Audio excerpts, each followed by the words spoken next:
नमस्कार दोस्तों, मेरे इस यूट्यूब चैनल में आप सभी का स्वागत है। दोस्तों, आज हम आपको मलमास में सुनी जाने वाली पद्मिनी एकादशी व्रत कथा सुनाएंगे।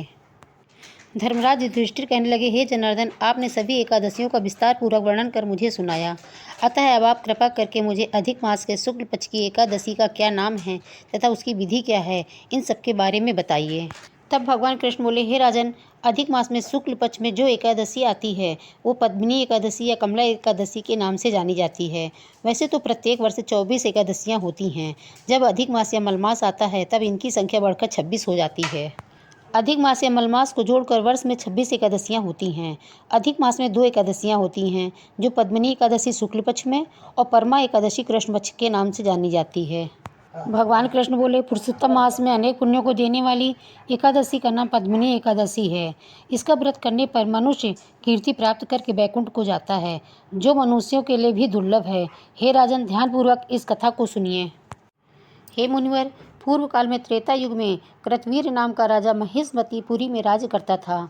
उस राजा की 1000 परम प्रिय स्त्रियां थीं, परंतु उनमें से किसी को भी पुत्र नहीं था जो कि उनके राजभार को संभाल सके। देवता, पितृ, सिद्ध तथा अनेक चिकित्सकों आदि से राजा ने पुत्र प्राप्ति के लिए काफ़ी प्रयत्न किए, लेकिन सभी असफल रहे। तब राजा ने तपस्या करने का निश्चय किया। राजा के साथ उनकी पत्नी राजा के साथ बन जाने को तैयार हो गईं, जो इक्ष्वाकु वंश में उत्पन्न हुए राजा हरिश्चंद्र की पद्मिनी नाम की कन्या थी। दोनों अपने मंत्री को राजभार सौंपकर राजसी वेश त्याग कर गंधमादन पर्वत पर तपस्या करने चले गए। राजा ने उस पर्वत पर 10,000 वर्ष तक तप किया, परंतु फिर भी पुत्र की प्राप्ति नहीं हुई। तब पतिव्रता पत्नी उनकी पद्मिनी से अनसुईया ने कहा कि 12 मास से भी अधिक महत्वपूर्ण मलमास होता है, जो 32 मास बाद आता है।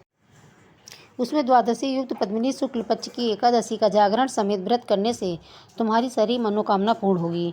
इस व्रत के करने से भगवान तुम पर प्रसन्न होंगे और तुम्हें शीघ्र ही पुत्र की प्राप्ति होगी।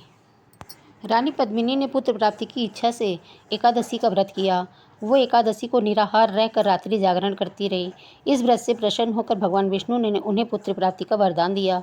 इसी व्रत के प्रभाव से पद्मिनी के घर पर कीर्तवीर उत्पन्न हुए, जो बहुत ही बलवान थे, और उनके समान तीनों लोकों में कोई बलवान नहीं था। तीनों लोकों में भगवान के सिवा उनको जीतने का सामर्थ्य किसी में नहीं था।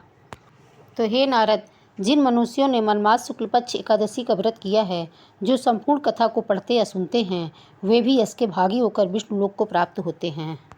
वीडियो यहीं समाप्त करती हूँ और मिलती हूँ अपनी अगली एक नई वीडियो के साथ।